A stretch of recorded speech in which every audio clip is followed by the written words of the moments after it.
So it's already 4 o'clock. Good evening, everyone.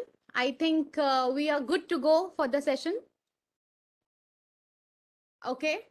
So, the topic for today's session is life skills. आज हम life के बारे में कुछ बातें करेंगे. आज का सेशन बिल्कुल भी लोडेड नहीं है. आप लोग आराम से you can sit back and listen to this session. आप लोग रेजोनेट करेंगे बहुत से पहलू पर जिसके ऊपर आज हम लोग चर्चा करने वाले हैं. हर कोई जिंदगी जी रहा है अपनी अपनी जगह से, हर कोई जूझ रहा है उसके मसले से. जिंदगी को जीने का एक स्किल होना चाहिए, जिस स्किल्स के ऊपर हम बात करेंगे. बिल्कुल एब्सोल्यूट नहीं, करेक्ट हो सकती है मेरी बातें, क्योंकि हर इंडिविजुअल की अपनी सिचुएशन है, अपनी सर्कमस्टांसेस हैं.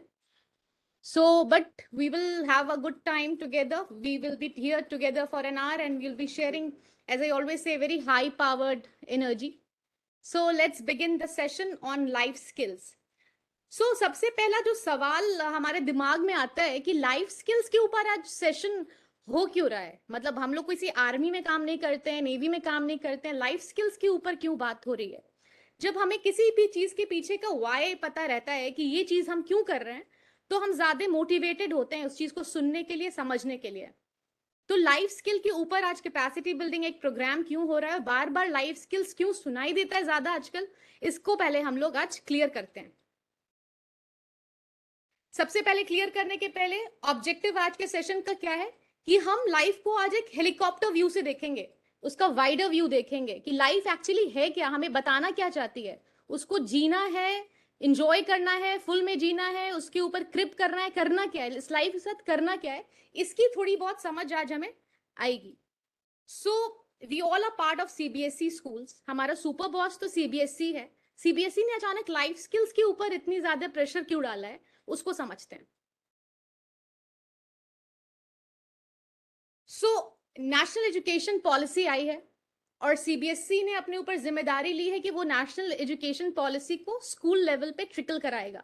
स्कूल में नेशनल एजुकेशन पॉलिसी आएगी, इसकी जिम्मेदारी सीबीएसई ने ली है. अब नेशनल एजुकेशन पॉलिसी कहता है कि बच्चों में होने चाहिए 21st सेंचुरी स्किल्स.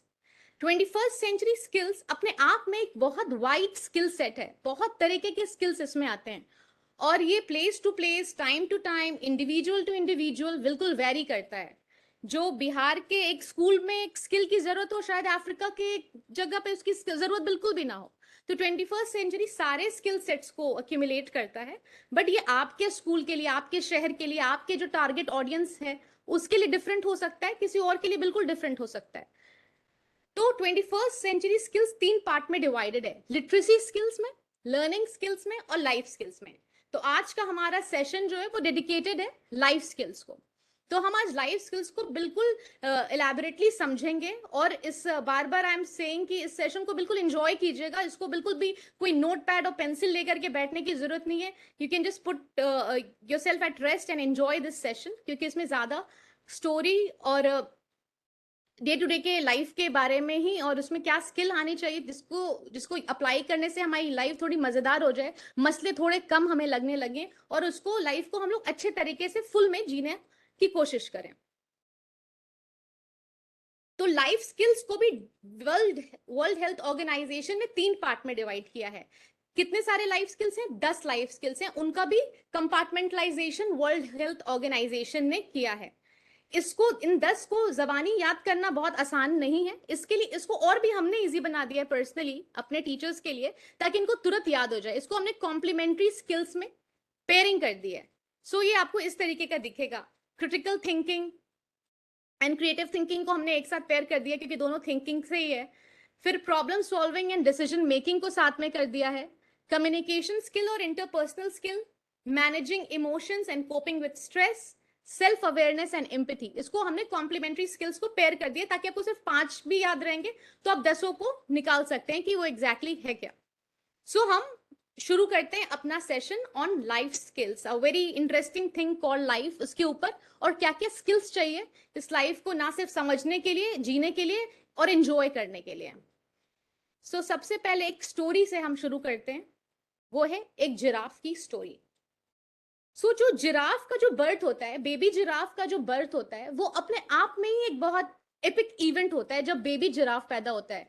जिराफ की हाइट सब जानते हैं बहुत ऊंची होती है, तो जब जिराफ डिलीवर करता है तो उसका बच्चा जो होता है कुछ 7 से 8 फीट नीचे जमीन पे गिरता है।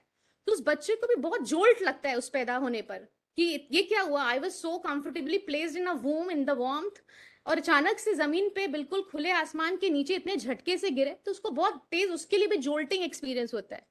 माँ उसको पहली दफा देखती है, प्यार करती है, और सरप्राइजिंगली उसको बहुत तेज का एक किक मारती है अपनी न्यू बॉर्न बेबी को। इसकी आप फोटो में भी देख रहे हैं। उसको जब किक मारती है तो बच्चा बिल्कुल सरप्राइज हो जाता है कि अभी अभी तो हम पैदा हुए हैं, ये न्यू दुनिया देखी भी नहीं कि मेरे को इतनी जोर की, एक तो जोल्ट लगा गिरने का, उसके बाद दूसरी किक पड़ गई। जब दूसरी किक पड़ती है, सरप्राइजिंगली उसको उसकी माँ सेकंड किक मारती है। जब सेकंड किक मारती है तो बच्चा अपनी पूरी आंख खोल करके देखता है कि वो समझता है कि माँ is trying to give me a message, कुछ तो मैसेज हो रहा है, क्योंकि किक ऐसे नहीं कोई मारेगा। तो ये अपने वॉबली नीज पे खड़े होने की कोशिश करता है, जैसे कि फोटो में वो कोशिश कर रहा है खड़े होने की। और जब वो खड़ा होता है तभी उसको तीसरी किक मारती है उसकी माँ, और वो चलने लगता है। जब वो चलने लगता है तो मदर जिराफ बहुत हैप्पी होती है, और उसके बॉडी के ऊपर का ना एमनियोटिक फ्लूइड जो होता है, जो बच्चे के ऊपर लगा रहता है, उसको पोंछती है, क्योंकि वो फ्लूइड की स्मेल इतनी स्ट्रांग होती है कि प्रेडेटर्स, हाइनास, टाइगर्स को वो अट्रैक्ट करती है, और उनको पता चल जाता है कि कहीं न्यू बॉर्न बेबी आया है और बिल्कुल वल्नरेबल शिकारियों के लिए शिकार है, तो वो उसको अटैक करते हैं, इसको पोंछ के उसको साफ करती है। इस स्टोरी से, इस पूरे इवेंट से हम ये सीखते हैं कि हमारे साथ भी लाइफ में ऐसे ही होता है। जब पहली दफा हमारे साथ कोई एडवर्सिटी आती है लाइफ में, जब हम लोग को नए नए आते हैं और हमारे साथ कोई ट्रेजेडी हो जाती है, कोई बहुत बड़ी घटना घट जाती है, तो हम यही सोचते हैं कि मेरे साथ ऐसा कैसे हो सकता है, you know, I am so innocent, I am so special, मेरे साथ ये नहीं हो सकता। जैसे कि बेचारा बेबी जिराफ सोचता है, एक किक जब उसको पड़ती है, तो हमें जब लाइफ की पहली किक पड़ती है तो हम भी यही सोचते हैं कि मेरे साथ तो नहीं हो सकता है। जब हम उस एडवर्सिटी से निकल के उभरना सीखते हैं कि हमें लाइफ में दूसरी किसी परेशानी से रूबरू कराती है, हम सामने आ जाते हैं उसके, और फिर हम खड़े होना सीख जाते हैं। जब तीसरी बार लाइफ में ऐसी ही किक पड़ती है तो हम चलना भी सीख जाते हैं। तो this is what life is. हमें लाइफ तरह तरीके के चैलेंजेस, एडवर्सिटी के साथ सामने पेश करेगी, और हमें जस्ट लाइक बेबी जिराफ उस मैसेज को समझना है, और इतने हम उसमें एक्सपर्ट हो जाते हैं एडवर्सिटी और चैलेंजेस को रोजमर्रा की लाइफ में देखते हुए कि हम बहुत बार एडवर्सिटी और चैलेंजेस को ब्रश अप करके आगे बढ़ते चलते हैं। अगर बेबी जिराफ अपने बच्चे को ये स्किल नहीं सिखाती तो प्रेडेटर्स के आने पे ना तो वो उठना सीखता, ना खड़ा होना सीखता, और ना भागना सीखता। तो mother giraffe is training the baby giraffe for a situation जहां पे वो लाइफ को ना कि सिर्फ सरवाइव करे बट थ्राइव भी करे, क्योंकि प्रेडेटर्स से तो वो बच नहीं सकता है, बट अगर उसके पास वो स्किल है कि वो प्रेडेटर से बचना जाने तो ही can always survive. So the session का जो मेन जिस्ट है वो यही है कि this is what life is and what are the skills that we need to survive and thrive.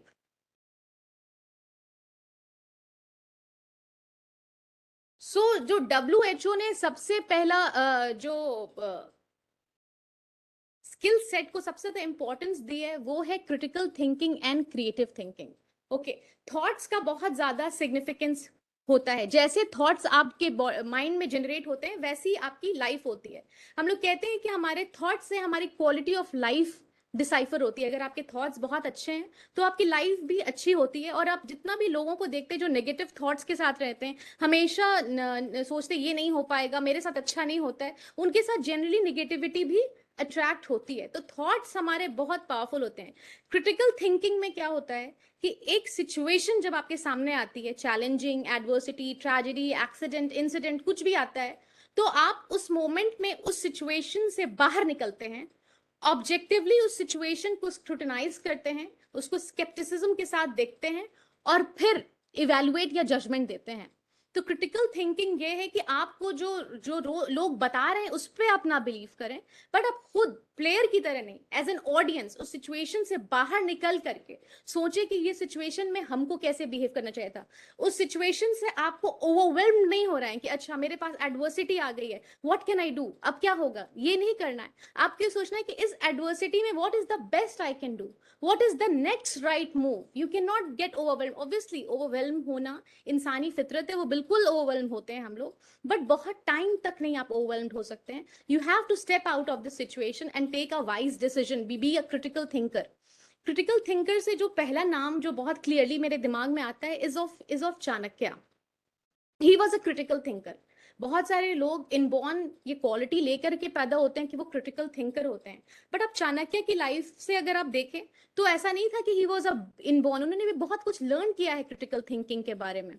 ठीक है, जैसे कि सभी ये चाणक्य की हिस्ट्री कोई बहुत मिस्ट्री नहीं है, every most of the people know about Chanakya, कि उन्होंने ये नंदा डायनेस्टी के रूलर धनानंद को पराजित करने का डिसीजन लिया था, और धनानंद से वो पराजित हुए और इतनी बेइज्जती उनकी हुई कि उन्होंने एक वो कसम खा ली थी कि वो अपनी बाल को कभी नहीं बांधेंगे जब तक कि वो धनानंद को पराजित नहीं कर देंगे।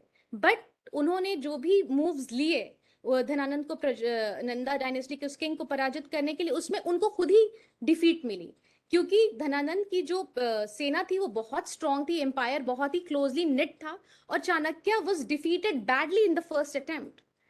और जब ये लोग बैडली हारे इस फाइट में, तो ये विलेज टू विलेज चाणक्य जो है वो घूम रहे थे, तो अचानक एक दिन विलेज के एक झोपड़ी के बाहर वो खड़े थे, तो वहां पे देखा कि एक जो माँ है वो अपने बच्चे के लिए खिचड़ी बना रही है, और बच्चे को बहुत ज्यादा तेज की भूख लगी हुई थी। तो जब बच्चे को माँ ने खिचड़ी दी तो खिचड़ी इतनी गर्म थी और बच्चे ने बिल्कुल बीच में हाथ डाल के खिचड़ी को खाना शुरू किया, तो माँ और उसके बच्चे का हाथ जल गया, तो उसने जोर से चीख लगाई कि मेरा हाथ जल गया। तो माँ ने उसको बोला कि तुम चाणक्य के जैसे मूर्ख हो, तुम्हें बीच में हाथ नहीं डालना चाहिए, तो तुम्हें खिचड़ी को किनारे से खाना चाहिए था। So being a critical thinker and not getting overwhelmed by his defeat, Chanakya ने सोचा कि हाँ, उन्हें भी उस धनानंद की को डिफीट करने के लिए किनारे से शुरू करना चाहिए था, ना कि बीच में जाकर के अटैक करना चाहिए था। Now he came up with a plan कि उन्होंने चंद्रगुप्त मौर्य को धनानंद की आर्मी में इंस्टॉल किया, आर्मी की सारी बातों को अपने तक पहुंचाई, स्पाई सिस्टम क्रिएट किया, विष कन्याओं का सिस्टम क्रिएट किया, ब्रेन वॉशिंग सिस्टम क्रिएट की, और इस पीरियड लंबे पीरियड ऑफ टाइम में एक इतनी स्ट्रॉन्ग आर्मी इन्होंने स्टैब्लिश की जिसने नंदा डायनेस्टी को डिफीट किया और मौर्यन एम्पायर का स्टैब्लिशमेंट हुआ।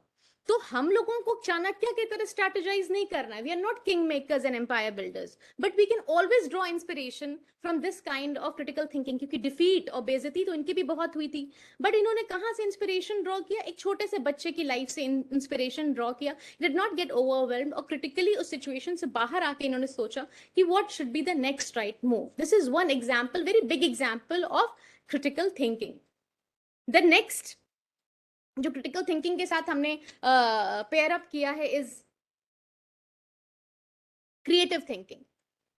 क्रिएटिव थिंकिंग से जो सबसे अच्छा एक एग्जाम्पल है इज ऑफ आर के लक्ष्मण, जो कार्टूनिस्ट थे, जो बिल्कुल रोज की लाइफ जो पॉलिटिकल सिचुएशंस कंट्री में चलती थी और उसका इफेक्ट जो कॉमन मैन पर होता था, उसको उन्होंने अपने कार्टून स्ट्रिप्स में दिखाना शुरू किया। तो जब भी कॉमन मैन वो स्ट्रिप्स को पढ़ता है या देखता है तो वो सोचता है कि हाँ, यही तो कंट्री के हालात हैं, बट कितने अच्छे से किसी ने एक स्ट्रिप में सारी की सारी बात को सम अप कर दिया विथ ह्यूमर। सो ये बहुत बड़ा साइन होता है किसी के क्रिटिकल थिंकर होने का। आमूल के एडवर्टाइजमेंट भी क्रिएटिविटी का बहुत बड़ा एग्जाम्पल। यहाँ पे बाहुबली नाम की मूवी का यहाँ पे आमूल एडवर्टाइज कर रहा है, जहाँ पे लिखा है बाहों से बलि तक। ऐसे हजार वो एडवर्टाइजमेंट के साथ आते हैं जहाँ पे वो अपनी क्रिएटिविटी यूज करते हैं और कहीं ना कहीं हमारे अंदर के इमोशंस को जनरेट करते हैं कि हमें लगता है कि हम लोग भी ऐसा सोच रहे थे, बट इन लोगों ने इसको बहुत अच्छे से सम अप किया। And I don't know how do they do this all the time, they always bring a smile on our face. So creativity में बहुत ये एक स्किल है जो बिल्कुल होनी चाहिए, where you are able to trigger the emotion of other person. इसमें एक एग्जाम्पल है जहाँ पे एक बेगर है हु इज ब्लाइंड और वो भीख मांग रहा है और उसने बोर्ड पे लिखा हुआ आई am blind please give me money. वहां उसी रास्ते से जहाँ पे वो बेग कर रहा है वहां पे से एक बच्चा गुजरता है और ये सोचता है कि इसने लिखा I am blind but nobody is giving him money. So ये this child is a creative thinker, तो वो उसके बोर्ड पे कुछ ऐसा लिख देता है कि अचानक से इसको ज्यादा पैसे मिलने लगते हैं। तो उसने अपने क्रिएटिव थिंकिंग को यूज करते हुए उस बोर्ड पे लिखा कि today is a beautiful day, you all are lucky to witness this but I am blind. So उसने क्या किया, इसमें बात यही थी कि आई एम ब्लाइंड, बट उसने उसमें दो चीज को ट्रिगर किया। एक तो एम्पैथी की फीलिंग को ट्रिगर किया कि एवरीबडी विल एम्पैथाइज कि हाँ, हम लोग देख सकते हैं बट ये आदमी नहीं देख सकता है। ग्रैटिट्यूड की फीलिंग को जनरेट कर दिया। तो एक सिंपल स्टेटमेंट में इसने दो इमोशंस को जनरेट कर दिया। तो जो क्रिएटिव थिंकिंग यही होती है जहां पे आप सामने वाले के इमोशंस को भी टैप कर पाए, अपनी बात को प्लेनली ना बोलते हुए आप सामने वाले के इमोशंस को भी टैप कर पाए। तो ये एक स्किल है लिखने का, सोचने का।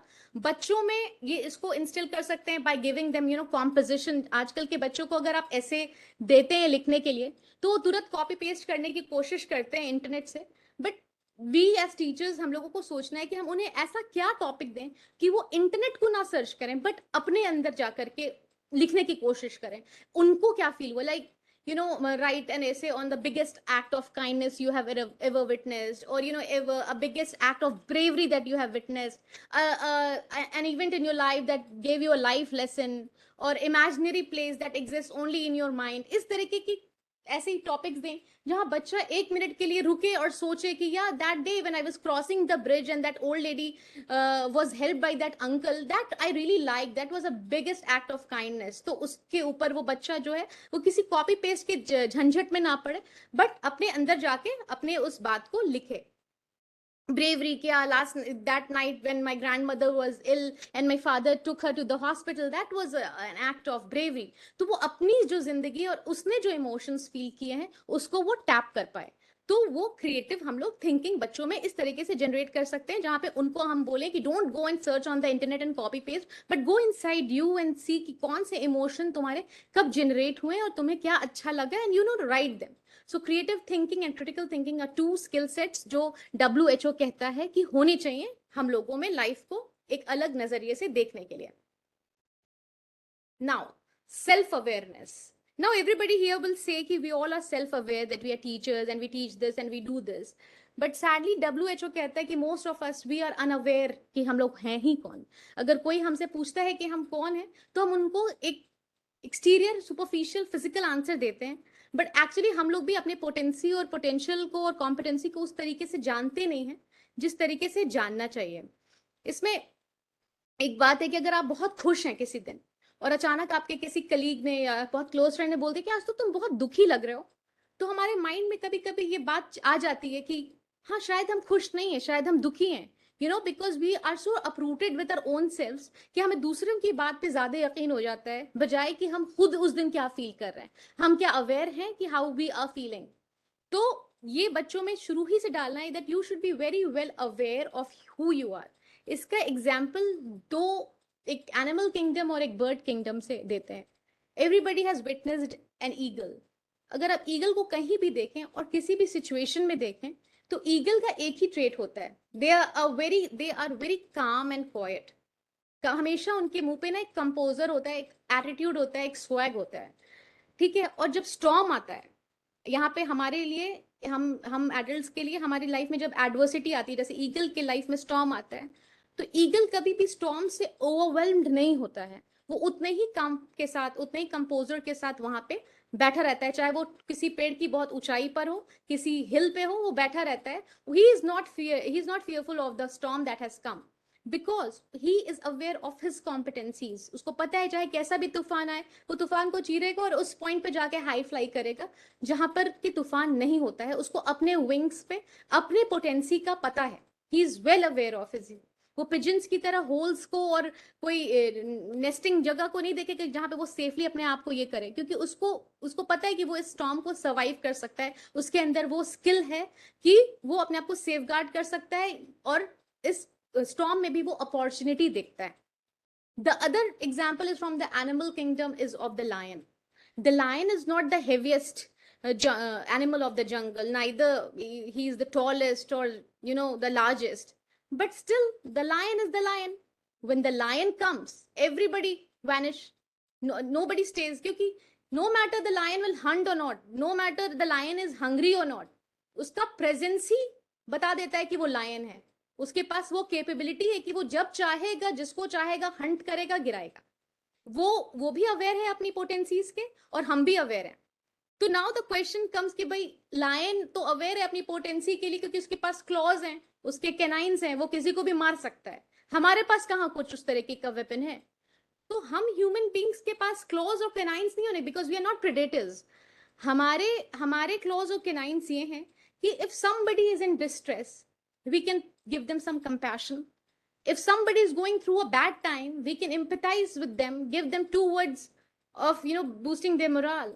If you are professionally, आपको कोई बहुत बड़ा टास्क मिल गया है, कोई टारगेट मिल गया है, तो you are a hard worker, you are skilled, you will play your A game. Hard work तो ऐसी चीज है जिसको आनी नहीं पड़ती, ऑप्ट करनी पड़ती है, वो कोई आपको गॉड दे के नहीं भेजता है, that and everybody can do. So as human beings हमारे क्लॉज और केनाइंस ये है कि हम जिनके साथ भी जुड़े वो हम पे ट्रस्ट कर सकें, हम किसी के बुरे वक्त में उनका साथ दे सकें, हम किसी को हेल्पिंग हैंड दे सकें. जितने भी हमारे लिमिटेड रिसोर्सेज है वो हमारे क्लॉज और किनाइंस हैं, क्योंकि we are not predators, we are not lions कि हमें किसी को जाके वो अटैक करना है, बट वी आर अवेयर कि if a situation comes where we are confronted with adversity, we will be able to play our A game and survive and thrive, and we will come out winning of this situation. तो ये awareness आप में होनी चाहिए कि we are capable, उस तरह की पोटेंसी हम में है, उस तरह की कॉम्पिटेंसी हम में है, उस लेवल पे जाके हम हार्डवर्क कर सकते हैं. ये सेल्फ अवेयरनेस है, where you are completely aware of who you are. Nobody else can come and say तुमसे नहीं होगा and you are convinced कि हाँ हमसे नहीं होगा. That can, if somebody comes and says तुमसे नहीं होगा, I know कि हमसे क्या होगा. You should know, and you don't even have to answer, just your work will speak for you that तुमसे क्या होगा. So these are two, they are the king of their respective kingdom, and we draw inspiration from them as human beings. So these are life skills which we learn from these beings from nature.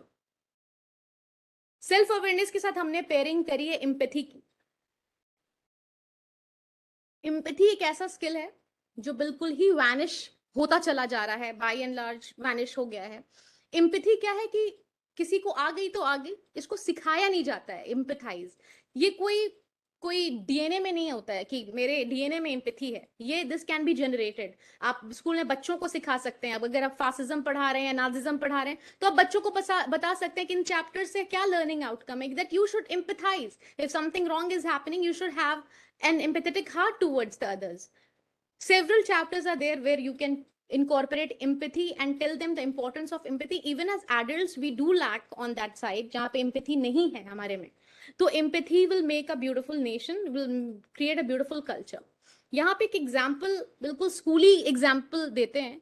यहाँ पे एक बच्चे की कहानी है जहाँ पे ये this kid from a school, बहुत ही अच्छा kid, well dressed, well behave बच्चा था, अच्छे फैमिली का. अचानक से जब ये स्कूल आने लगा तो इसके जो लंच का जो क्वालिटी था वो डिटोरिएट किया. जंक फूड लाने लगा, मैगी और चिप्स वगैरह तरह की चीज लाने लगा. इसके ड्रेस भी जो थी वो अचानक से देखा गया कि बहुत गंदी की तरफ जा रही है.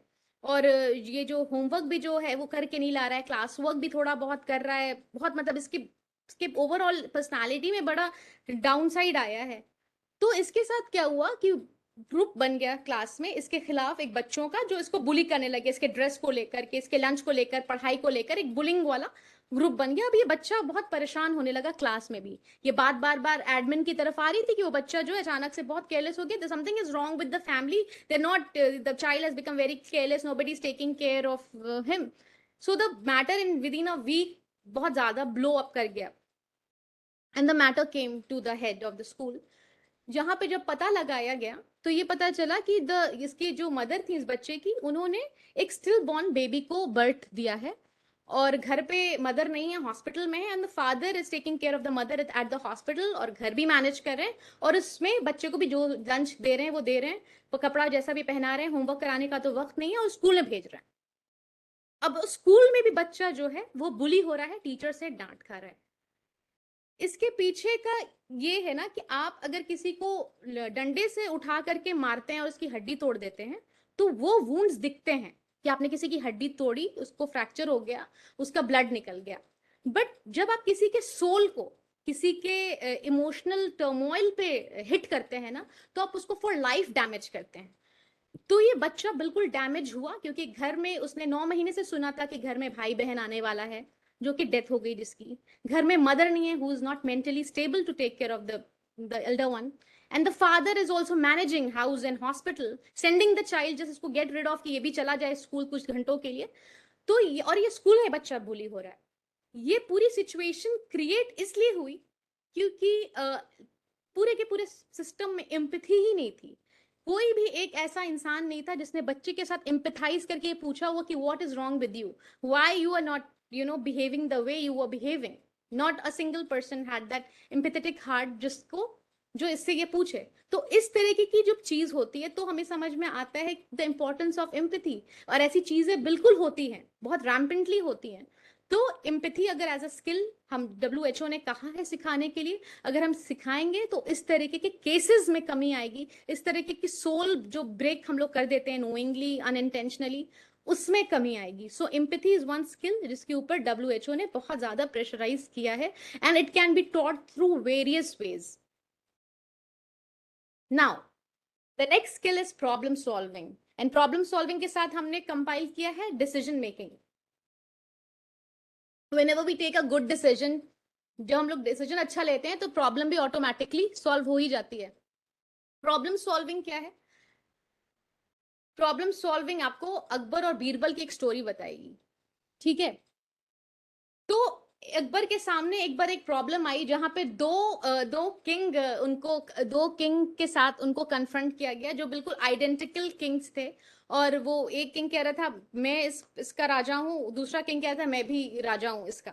तो अब अकबर को एक जजमेंट देना था कि राजा कौन है, ठीक है? तो अकबर बस टोटली कंफ्यूज कि कौन है राजा। बिल्कुल दोनों आइडेंटिकल है, दोनों आइडेंटिकल बातें करते, दोनों को सारे फैक्ट्स एंड फिगर्स पता है, दोनों को हर चीज पता है अपने किंगडम के बारे में, हर डिटेल्स पता है।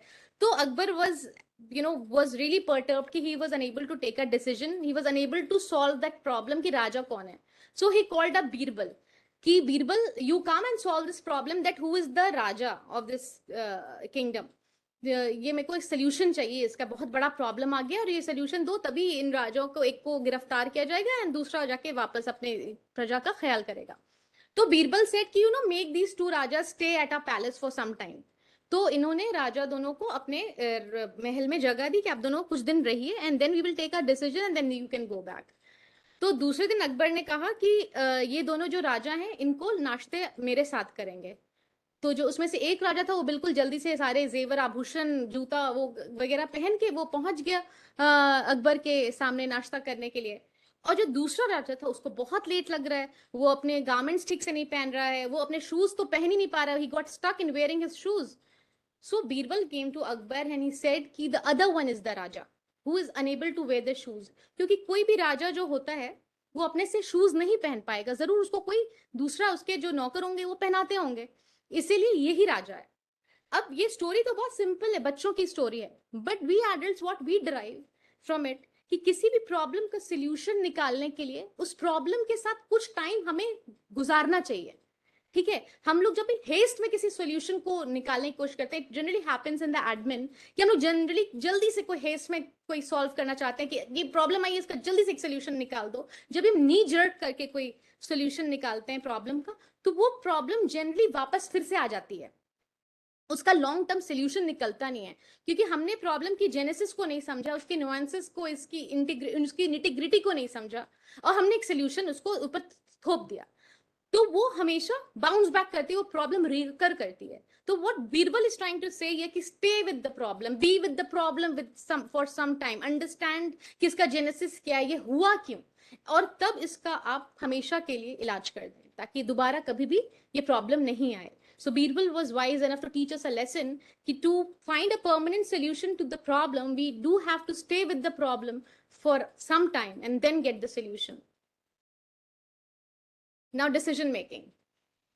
So Gautam Buddha he used to preach his disciples, तो ऐसे ही preach कर रहे थे जैसा कि फोटो में आप देख रहे हैं। तो उनकी preaching बहुत लंबी लंबी चलती थी। तो अचानक से ही felt very thirsty कि बहुत प्यास लग रही है। उन्होंने अपने डिसाइपल को कहा कि मेरे लिए भी पानी लाओ और बाकियों के लिए भी पानी लाओ। और एक डिसाइपल उसमें से उठा और वो गया लेक के पास। तो लेक के पास जब वो पानी लेने के लिए जा रहा था तो उसने जैसे ही पानी के लिए उसमें अपने उसको पॉट को डाला तो देखा कि एक बुलक कार्ट आया और उस बुलक कार्ट ने पूरे के पूरे पानी को मडी कर दिया। तो मडी हो गया पानी। अब उसको लगा कि ये पानी कैसे ले जाएंगे, गौतम बुद्धा तो नहीं पियेंगे ये गंदा पानी, तो वो वापस आ गया। और गौतम बुद्धा से उसने कहा कि हमने पानी जो लेने गए तो वहां बुलक कार्ट आया और पूरा पानी मडी हो गया, और अब हम आपको पानी नहीं लाके दे सकते, हमको दूसरी जगह से जाके पानी लाना होगा। तो गौतम बुद्धा ने उसको कहा कि नहीं, अभी तुम रुको, मेरी प्रीचिंग थोड़ा देर और सुन लो, और उसके बाद तुम पानी लाने जाना। तो डिसाइपल उनके साथ बहस करने लगा कि नहीं, वो पानी तो मैं ला ही नहीं सकता, वो तो मडी हो गया है, अब वो पीने लायक नहीं बचा है। तो he said just sit down and go after some time. तो प्रीचिंग चालू हो गई फिर से, और फिर थोड़ी देर के बाद डिसाइपल को उन्होंने कहा कि जाओ अब तुम पानी लेकर के जाओ, वहीं से लेकर आना जहां तुम अभी थोड़ी देर पहले गए थे। जब वो वहां गए तो वो पानी बिल्कुल साफ और फ्रेश वाटर था। उन्होंने लाया और लाके गौतम बुद्धा को दिया और सारे डिसाइपल्स को पिलाया। तो गौतम बुद्धा ने कहा कोई भी डिसीजन लेने के लिए आपको पेशेंस की जरूरत बहुत होती है, क्योंकि मडी वाटर में सेगमेंटेशन थोड़े देर के बाद होता है। तो तुम इतने ज्यादा हड़बड़ी में थे पानी पिलाने के कि तुम्हें उसी टाइम डिसीजन लेना था कि यहाँ पानी नहीं है साहब, अब हम दूसरी जगह जाएंगे जो कि बहुत दूर है। At times we need to surrender, we need to have a lot of patience while taking a decision, and then only the best decision comes out. हम लोग बहुत बार knee jerk decision ले लेते हैं कि हाँ आज ये कर ही दो, और फिर कुछ टाइम के बाद लगता है कि हाँ नहीं, हमने गलत डिसीजन लिया। बहुत से एक्सपीरियंस लोग कहते हैं टेक सम टाइम। टाइम के साथ क्या होता है, पेशेंस के साथ क्या होता है, बहुत सी प्रॉब्लम क्या होता है, सबलाइम कर जाती है। या तो वो परमानेंटली खत्म हो जाती है कुछ दिन के बाद, जो प्रॉब्लम अभी थी वो खत्म हो जाती है, या फिर 2-3 दिन के बाद ना उसका इम्पैक्ट कम हो जाता है। वो प्रॉब्लम जिस तरीके से आपके चेहरे पर आई थी उस तरीके के इम्पैक्ट के साथ वो नहीं रहती है। तो Gautam Buddha is trying to tell us through this example of muddy water कि व्हेनेवर अ प्रॉब्लम कम्स ना, be patient while taking a decision. Patience is key to take a good decision. अब ये नहीं कि you have to take a very long time, but you everybody knows, given a situation, given the decision they have to take, everybody knows that this decision do take certain amount of patience and surrender, so that the mud goes down and your vision becomes clear. Your vision should be absolutely clear, crystal clear while taking a decision, and then only you will be able to solve a problem or take a decision that is in the best interest of you and all. Now, many a times you have to take decisions which is against the popular जो people कह रहे हैं उसके against आपको decision लेना पड़ता है, because you think this is good for me. इसके ऊपर again there is a Zen story which you will resonate with. यहाँ पे एक दो मंक्स हैं जो कि पानी में जा रहे हैं, एक लेक के पास से गुजर रहे हैं। वहां पे इन्होंने देखा कि एक फीमेल जो है वो ड्राउन कर रही है पानी में, ठीक है। तो ये मंक्स आपस में बोलने लगते हैं कि ये तो फीमेल जो है, इसको अगर नहीं बचाया जाएगा तो ये तो मर जाएगी। तो दूसरा मंक कहता है कि नहीं, we are monks, we can not help that female, हमारी जो सालों की तपस्या है अब सब भंग हो जाएगी, हमारे जो हमारे जो गुरु हैं उनसे भी डांट पड़ेगी, और हमने बहुत मुश्किल से यहाँ तक हम लोग आए हैं, इस मुकाम तक आए हैं। You can not go and help a women, जो भी हमारा प्रोटोकॉल है वो खराब हो जाएगा, तो you can not do it. So the other monk, he has made his mind that he will go and save this woman और इसको अपने village तक पहुंचाएगा। So he has taken a decision, and the other monk has taken another decision that he will not help. These are their two respective decisions. So now the person who has taken the decision of not touching the female, he cannot skip the consequence of his decision. उसके साथ जो भी consequence आएगा, उसको नहीं छूने का, नहीं help करने का जो भी consequence आएगा, ये उसका है। और जो उसको हेल्प कर रहा है, उसको विलेज तक पहुंचाने का एक डिसीजन लिया है, उसका जो कॉन्सिक्वेंस है वो भी दूसरा इंडिविजुअल का है। So once you have taken a decision, you can not escape from the consequence of that decision. कभी बहुत बार डिसीजन का हम लोगों को प्राइस पे करना पड़ता है, बहुत हैवी प्राइस पे करना पड़ता है, बट जब आप डिसीजन ले रहे हैं you should have absolute clarity कि ये कॉन्सिक्वेंस आएंगे। फॉर एग्जाम्पल, आज के डेट पे if I am trying to leave my job, उसके कुछ कॉन्सिक्वेंसेज आएंगे।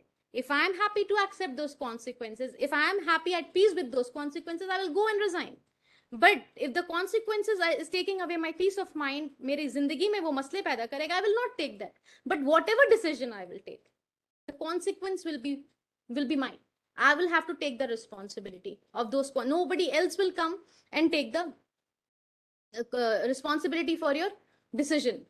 Decision का क्या मतलब होता है? आपने एक decision जो लिया, बस वो ही लिया, बाकी उसके अलावा जितने भी ऑप्शन है उसको आपने हटा दिया। That decision is yours, everything else has been removed. So while taking a decision, just realize that you cannot escape from the consequence of the decision you are taking. You cannot blame others. I have taken this decision and you are to be blamed for the consequence. No, this is not correct. So the decision making mein, this aspect is also a skill where you take accountability of the consequence. Now there is communication and interpersonal skill. Communication skill and interpersonal skill, I think, is the father and the mother of all skills. जितनी भी life में problem आती है ना, बहुत सारी problem की जो जड़ होती है वो miscommunication, come communication, not communicating, ज्यादातर प्रॉब्लम आती है, बी इट प्रोफेशनल और पर्सनल.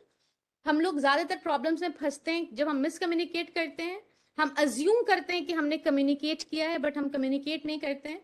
तो अगर if somebody is very good at communicating, even if somebody is trying to, again I will take the example of leaving the job because it's always a big decision for a professional. अगर अपने boss से अपनी job leave करने की बाद भी बहुत अच्छे स्किलफुल वे में एक सारी इंटरपर्सनल स्किल्स लगा के करते हैं, सो हो सकता है कि उसके साथ भी आपके ना रिश्ते अच्छे रहें. बट आपकी बहुत जेन्युइन प्रॉब्लम हो, लेकिन आप उसको मिसकम्युनिकेट करते हैं या आधा अधूरा कम्युनिकेट करते हैं, ये सोच के कि ही विल नेवर अंडरस्टैंड. तो हो सकता है आपकी जेन्युइन प्रॉब्लम को भी लाइफ लॉन्ग वो मिसअंडरस्टैंड करे और वो सोचे कि he was not a good employee. So communication skill is the father and the mother of all skills. हमेशा हम लोग ये इस मिसकंसेप्शन में रहते हैं कि हम तो कम्युनिकेट करते हैं, but you should always step back and reflect कि क्या सच में हम ऑनेस्टली कम्युनिकेट करते हैं. अगर प्रॉपर कम्युनिकेशन हो, जैसा सामने वाला डिमांड करता है कम्युनिकेशन वैसा हम करते हैं, तो जनरली प्रॉब्लम्स हमारी लाइफ में नहीं आती हैं. इसमें कम्युनिकेशन एंड इंटरपर्सनल स्किल में दो जो चीज हमेशा साथ चलती हैं वो है रिस्पॉन्स एंड रिएक्शन. हम लोग बोलते हैं कि we always respond, we hardly react, but ऐसा होता नहीं है. हमारे माइंड में प्रेजुडिस, जजमेंट, बायस, हमारी अपब्रिंगिंग इतनी हावी होती है कि जनरली हम लोग रिएक्ट करते हैं, रिस्पॉन्स नहीं करते हैं after certain point, after some experience. तो इसीलिए WHO कह रहा है कि एक्सपीरियंस से रीइन्वेंट करने की जरूरत नहीं है. अगर ये स्किल आपने खुद से सीख ही लिया है, छोटी उम्र में बच्चों को ही सिखा दिया है, तो they will know the difference between response and reaction. इसमें I will give you a very interesting example. बिल्कुल रिजोनेट करेंगे आप लोग इस एग्जाम्पल से. ऐसे एग्जाम्पल देना चाहिए जिससे आप लोग रिजोनेट कर सकें. सो फॉर एग्जाम्पल कि आई एम अ फीमेल और मेरी जो है बहुत बड़ी वेबिनार आज होने वाली है एकदम इंटरनेशनल लेवल पे, और ये मेरे लाइफ को, मेरे प्रोफेशन को 10 टाइम ज्यादा बूम कर देगा. ठीक है, ये मेरे आज की एक सिचुएशन है. अचानक हमने एक हफ्ते से इस वेबिनार के लिए तैयारी करी थी कि ये बहुत अच्छा मेरा वेबिनार होना चाहिए और इससे मेरे प्रोफेशनल लाइफ को बहुत ही बूम मिल जाएगा. And suddenly in the evening I get a call from from my mother-in-law saying that we have a dinner party and you have to be there. So in this situation mostly people will react saying ki na, this always happens with me whenever I have a professional commitment, na something from the personal front comes up. Now see, nobody is getting a telepathic message that you are having a professional webinar today which will change your life. So but most of us will react in this situation saying कि मेरे साथ ही ऐसा होता है, whenever I have something very big on the professional side, something like this comes up and you react और आप अपनी सारी एनर्जी को नेगेटिव टर्न दे देते हैं. आपने जो वेबिनार के लिए पॉजिटिविटी जमा की थी वो नेगेटिव में चली जाती है. You start to have a bad conversation with your family. So सब कुछ नेगेटिव होने लगता है इस रिएक्शन के. But for some time when this situation has come before you, you step out of the situation. Obviously it will differ individual to individual. I'm trying to give a layout. Everybody can customize it accordingly. So इसमें situation में response क्या हो सकता है कि आप इस response में ये दें कि मेरा एक बहुत important webinar है, but I can join you after the webinar. Or even if I'm unable to join you after the webinar, I assure you कि I will also throw a party next week. I will host it. ठीक है, तो हो सकता है कि solution बहुत पसंद ना आए सामने वाले को, बट आपने क्या किया, आपने रिएक्शन नहीं दिया, आपने यू गिव द बेस्ट. इस सिचुएशन में जो बेस्ट रिस्पॉन्स हो सकता था वो आपने दिया. You played your A game even in this situation. तो ए गेम करने से क्या होता है ना, आपकी वेबिनार के लिए जो आपकी एनर्जी है वो सेफ गार्ड है. आपने पॉजिटिव रखा सब कुछ को, आपने अंदर अपने बिटरनेस पैदा होने ही नहीं दिया. हो सकता है ये सोल्यूशन ना हो, लेकिन आपने रिस्पॉन्स किया, आपने रिएक्ट नहीं किया, आपने पूरे में लड़ाई झगड़ा नहीं किया कि मेरे वेबिनार को खराब करने की एक साजिश हुई. No, you responded very well. So, and now what you will say ki, why will I host a party next week? So you will host a party next week because you want peace. If you don't want peace, okay, bitterness होने दीजिए. But if peace is your priority, कि आपकी family life में peace रहे, then you have to pay a price for it. Everything, happiness is a choice. Happiness कोई भी bottle में मिलती नहीं कि आपने पी लिया और happy हो गए. You have to create a situation where you need to be happy. You have to make others who are around you happy. Then only that happiness will come around. You cannot be selfish about peace. You cannot be selfish about happiness. You have to give happiness to get happiness. You have to create a situation around you जहाँ पे happiness है, and then you have to live in that happy place. Same as with peace. So आपको अगर peace चाहिए life में, family में, वो भी आपकी close family में, so you need to pay a price for that. You need to have, you have to give your time. You have to give something so that peace comes in. So this is the logic behind response and reaction. Now, there's a very beautiful quote on communication. It says the most important thing in communication is to hear what isn't being said. बहुत बार क्या होता है ना, अब कोई हमें अपनी birthday party में बुला रहा है फ्रेंड कि तू मेरी बर्थडे पार्टी में आना आना आना, और हम नहीं जाते हैं और अचानक से वो आपसे बात करना बंद कर दे, तो आपको क्या लगता है कितना ये अब उसकी बर्थडे पे नहीं जा पाए तो उसने मुझसे बात करना बंद कर दी. But try to hear what was not said. That person really wanted you to be there, right? You were important for that person. उसने आपसे बात गुस्से में नहीं की है, उसने ये दिखाने की कोशिश की है कि आपके बर्थडे पे ना आने से उसको फर्क पड़ा है. Many a times we do understand that the message behind this is something else, but we conveniently miscommunicate, right? So communication is not only उसको समझे कि सामने जो बोल रहा है, बट उसको भी समझे जो वो नहीं बोल पा रहा है. सबके पास वो स्ट्रेंथ, ऑडेसिटी, आर्टिकुलेशन नहीं होता है कि वो अपनी हर बात को सामने बोल दे. But being a good communicator, because you are a skilled communicator, you have those interpersonal skills, try to understand what is being unsaid. That's the sign of an effective communication. Effective communication का ये नहीं कि आप बहुत अच्छी lecture या preaching कर देते हैं, बट ये भी है कि जो चीज नहीं बोली गई है वो भी आप सुन पा रहे हैं. Okay So for me, this communication and interpersonal skill जो हैं, these are the, you know, the mother and the father of all skills. We will be moving around to another skill, which is very rampant. Coping with stress. सबको stress है, जो भी इस दुनिया में आया है छोटे से बड़ा स्ट्रेस में है.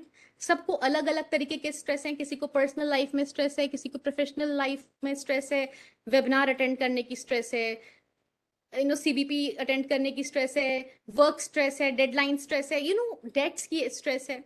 स्ट्रेस क्या होता है, दिखता नहीं है, तो ये और भी ज्यादा खतरनाक हो जाती है. जो भी चीज सामने से, वो बोला ना कि डंडे से हड्डी तोड़ने पे नुकसान कम है, बट किसी के सोल को और हार्ट को, इमोशंस को तोड़ना बहुत ज्यादा बड़ा क्राइम है.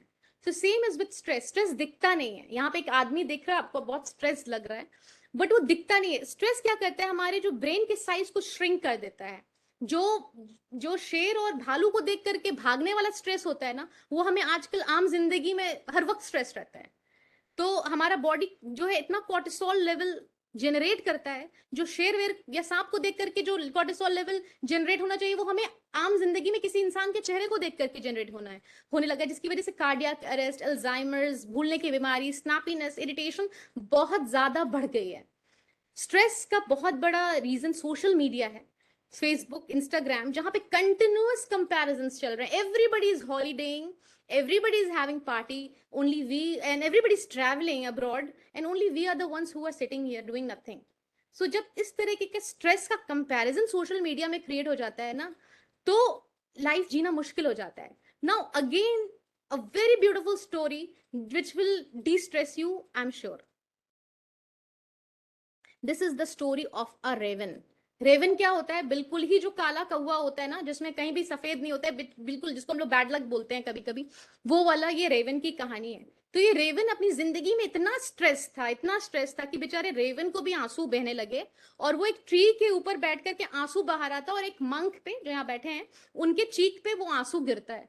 तो वो पूछते हैं कि तुम क्यों रो रहे हो रेवन. तो रेवन ने उनको बोला कि हम बहुत स्ट्रेस में हैं, हम बहुत अनहैप्पी हैं, हमको पता नहीं ऊपर वाले ने ऐसी किस्मत क्यों दी है कि हम कहीं भी जाते हैं लोग हमको शू करके भगा देते हैं. I am bad luck, nobody likes me, everybody hates me, so I just want to end this life. तो मंक ने बोला कि मेरी तपस्या इतनी स्ट्रांग है कि तुम जो चाहोगे हम तुमको बना देंगे, तुम बोलो हम तुमको क्या बना दें. तो रेवन ने बोला कि मुझे स्वान बनना है, मुझे स्वान बनना है। तो वो बोला कि अच्छा स्वान बन के तुम खुश हो जाओगे? तो वो बोला हाँ हम स्वान बन के खुश हो जाएंगे। तो बोला okay I will make you the swan, but जाओ पहले स्वान से पूछ करके आओ कि क्या वो स्ट्रेस्ड है, क्या वो बहुत खुश है। तो वो ही फ्लू टू द स्वान। तो स्वान एक बहुत खूबसूरत से पॉन्ड में बहुत अच्छे से अपने स्वान वाले स्वैग में, she was in the pond. So उसने पूछा स्वान से कि swan you must be very happy, you must you look so calm, तुमको कोई स्ट्रेस नहीं होगा, I want to become a swan. तो बोला कि स्वान बनना है? स्वान तो सबसे अनहैप्पी और सबसे ज्यादा स्ट्रेस में रहती है।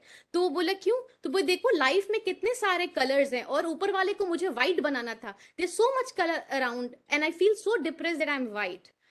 तो ये सोचते हैं कि हाँ ये बात तो सच है कि ये तो व्हाइट है, इस पे तो कोई कलर नहीं। तो बोले तुमको क्या लगता है कि सबसे कम स्ट्रेस कौन से बर्ड को होगा? मुझे उस बर्ड से मिलना है। तो बोला पैरट के पास जाओ, पैरट बहुत कलरफुल है और वो बहुत खुश भी लगता है, तुम पैरट के पास जाओ। तो रेवन फ्लू टू पैरट। तो पैरट वहां पे बैठा था, पैरट को बोला कि तुम तो बहुत खुश होगे, तुमको तो कोई स्ट्रेस नहीं होगा, you so beautiful, you so colourful, everybody loves you. तो बोला no no no, I remain in continuous stress because every time I fear कि कौन हमको ट्रैप कर लेगा। हम किसी भी ब्रांच पे बैठने के पहले डरते हैं कि यहाँ पर कौन सा जाल बिछा होगा, कौन सा शिकारी मेरे शिकार में बैठा होगा। I am full of stress क्योंकि हर टाइम हमको डर लगता है कि somebody will trap me। सो बोला तुम्हारे हिसाब से खुश कौन है? तो बोला कि go to the peacock, peacock बहुत खूबसूरत भी है और वो स्ट्रेस में नहीं लगती because she is dancing all the time. तो ये एक जू में बहुत बड़ी सी मोर जो थी वो नाच रही थी, तो he went to the peacock, he said कि, और उसको thousands of people they were clicking the picture. तो बोला कि peacock you seem to be very happy, तुमको लाइफ में कोई स्ट्रेस नहीं होगा ना, तुमको करना है क्या, तुमको डांस करना, फोटो खिंचानी है। तो बोली कि in my entire life I have never been happy, I have always been stressed. Because जिस दिन मेरी तबीयत नहीं भी अच्छी लगती है मुझे नाचना है, जिस दिन मुझे अकेले रहने का मन करता है उस दिन भी मुझे नाचना है। लोग आते हैं मेरे पंख को नोच के उसका पंखा बनाते हैं, डेकोरेशन आइटम बनाते हैं, मुझे दर्द होता है बट मैं कुछ नहीं बोल सकती। जिस दिन मुझे लोगों के सामने आने का मन नहीं होता है तो भी मेरे सामने कैमरा फ्लैश होता रहता है। So I am living a caged life, I am not being me, I have not enjoyed my beauty, I have never enjoyed my life, I am living my life I caged life and for others. So he said कि then tell me कि सबसे खुश कौन है?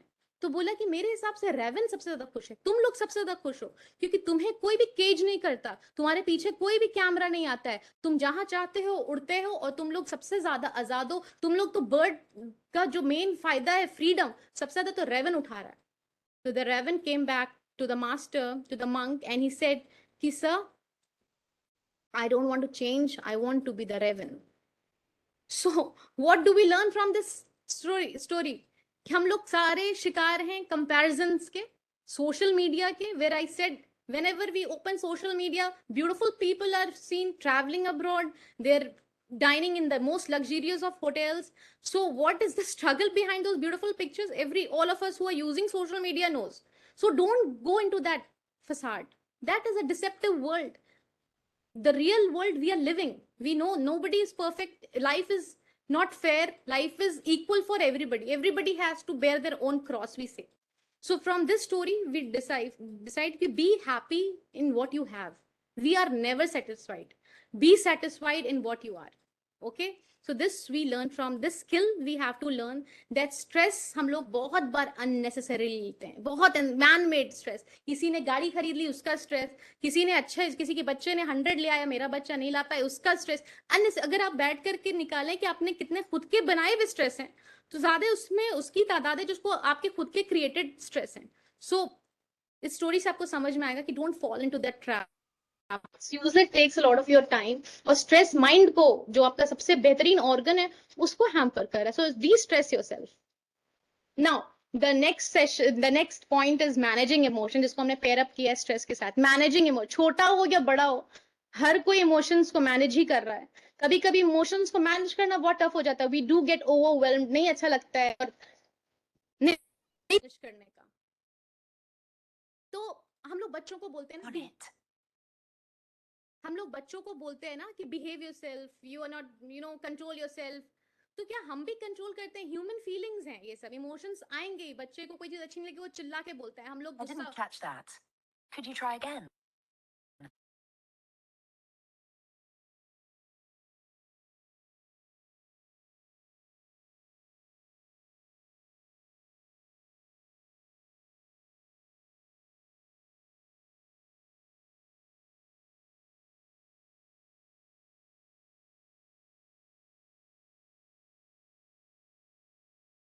Am I audible to you all?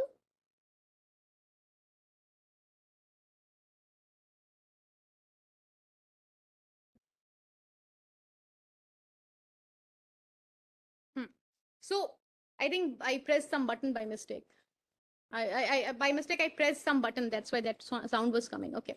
So everybody is managing their emotions. It do becomes very tough at times. So कैसे हम लोग बच्चों को इमोशंस मैनेज करना सिखाएं, और कैसे अगर हम लोगों को बचपन में ही सिखा दिया जाता थोड़ा सा स्किल इमोशंस को मैनेज करने के लिए बचपन में ही सिखा दिया जाता, तो शायद हम लोगों की जर्नी जो ये एडल्टहुड तक की हुई है थोड़ी इजी हो जाती. तो आई एम वेरी ग्रेटफुल कि NEP has come, 21st century and life skills has come. So here there is a very beautiful example. यहाँ पे एक आप घोड़सवार को घोड़े पर देख रहे हैं, who is riding the horse. और यहाँ पे सवाल है आपके लिए कि is the rider riding the horse और the horse is riding the rider. ठीक है. तो यहाँ पे अब जनरली हर का अपना अपना इसका वर्जन होगा. इसमें मैनेजिंग इमोशंस में इसका क्या रोल है, इस एग्जाम्पल का आपको हम बताते हैं. You know I am the rider, ये में हम है, मान लीजिए सबको अपने आप को समझे कि वो है घोड़े पे सवार. तो हम I am riding the horse और अचानक गड्ढा आ जाता है. ठीक है. तो जैसे गड्ढा आता है तो हम अपने घोड़े को कस के किक मारते हैं और वो गड्ढा फान जाता है. फिर हम चलाने लगते हैं, फिर अचानक से गड्ढा आता है और फिर हम अपने किक मारते हैं घोड़े को और फिर वो गड्ढे को फान जाता है. फिर थोड़ी दूर जाते हैं और फिर एक गड्ढा आता है, फिर हम घोड़े को किक मारते हैं और वो घोड़ा जो है वो फिर से फान जाता है उसको. अब क्या होता है, being the rider I have become very tired, so I sleep. ठीक है. अब उस घोड़े को गड्ढे में फंदा फंदा के हम इतने थक गए हैं कि I sleep. Now I am sleeping and the horse is going. अचानक से एक गड्ढा फिर आता है. अब हॉर्स क्या करता है, हॉर्स वो गड्ढा खुद से फांद जाता है. अब यहाँ पे हॉर्स और आपका क्या कनेक्शन है, the horse is your mind. The way you train your mind कि कोई एडवर्सिटी कोई गड्ढा लाइफ में आएगा, this is how you have to behave. You will obviously you will have overwhelming moments. आपके घर में ट्रेजेडी हो जाएगी तो you will have overwhelming moments, but you have to take charge, right? You have to get back to normalcy. You have to be resilient. You have to take the charge of your life, because with one tragedy life will go on. That has happened. You need to accept it. Now move on. अब आपके mind को आपने अगर train कर दिया है कि गड्ढा आएगा तो उसको फानना ही है, एडवर्सिटी आएगी तो उसको इस बिहेव करना ही है इस तरीके से, तो वो नो मैटर कितने भी चैलेंजेस एडवर्सिटी आएगी, your mind is train to behave in that particular manner. So just like the rider has trained the horse, we need to train our mind. And once we have trained our mind, which we adults know how we train our minds. Every morning we get up for the school. Do we need to make an effort now? It happens effortlessly. We do wake up every day. So just like that, if you have trained your mind, no, you have told your children, yeah, whenever adversity comes, whenever tragedy happens, obviously go through that moment of emotion turmoil, but bounce back, be resilient, because life is like that. And just like the horse has been train your mind like that. Okay. So now we have come to the end of the session. There's last one thing that I would like to share with you all, which again is very informative. So this friend of mine, he was very fond of this mango shake. So whenever he used to travel to Patna, he was asking me कि in the because Malda आम हमारा बहुत famous होता है, तो उसका mango shake मेरे को बना देना. He was from Chennai. So I made him और इतने हम लोग दोस्ती में दिमाग happiness था दिमाग में कि I forgot कि traveling by aircraft. So I made him 1 liter of mango shake और उसको हमने mango shake दे दिया. तो वो जब मैंगो शेक पे गया और जब उसका चेक इन हुआ तो वहां पे उसने बोला गार्ड ने कि this is mango shake, you can not take mango shake, this is liquid, you can only carry 100 ml of liquid. तो उसने बोला but this my friend has given, this is mango shake from Bihar Malda आम का, I can not leave it. तो बोला कि अच्छा से मैंगो शेक. गार्ड बहुत खुश हुआ सोच के कि चलो आज मैंगो शेक भी पीने को मिलेगा और ये साथ में जो स्टील का फ्लास्क है वो भी मिलेगा. ये मेरे फ्रेंड ने उसके मुंह की मुस्कुराहट देख ली थी, तो वो बोला कि but you can not carry, you have to यहाँ पे जमा करके जाना है. मेरे फ्रेंड ने बोला कि हम यहाँ पे फेंक करके जाएंगे बट इस आदमी को देकर नहीं जाएंगे. सो ही डिसाइडेड कि I will come out, I will give this mango shake to some beggar and then I will take the bottle. अभी एयरपोर्ट पे बेगर भी नहीं मिल सकता है तो बट उसको मिला. तो उसने बेगर को बोला देखो मैंगो शेक पियोगे, तो वो बेगर भी कंफ्यूज हुआ क्योंकि मैंगो शेक क्यों पिला रहा है। तो he took 2 sips from the mango shake bottle and he said कि इसको बिस्लरी की बॉटल में ढाला और उसको मैंगो शेक दिया, बॉटल खाली लाया, चेक इन में डाला और फ्लाइट में बैठ गया। The flight में when he sat na, when he opened his laptop and he wrote one thing. He wrote, "You should always know what you can carry." What does this mean? हम लोग life में materialistic चीज में इतने ज्यादा busy हैं कि हम उन चीजों पे काम नहीं कर रहे हैं कि मरने के बाद हमारे साथ जाएगी कि नहीं जाएगी। No matter how beautiful a wife you have, no matter what a luxury car you have, a mansion you have, no matter how beautiful friends you have, you will not carry them with you. So invest on those things which you can carry. The good deeds you will do. The cause of education जिसमें हम लोग involved है, we can leave behind legacy. It will be here and it will go with us because the good we have done to the people. Education, kindness, empathy, compassion, these all will go with you. So invest on things which you will carry when you will check in to the world after this world. So we generally get busy in collecting physical and materialistic things. So collect on things which will go with us. So I think the session on life skill is over now, and I will take your leave. Thank you very much.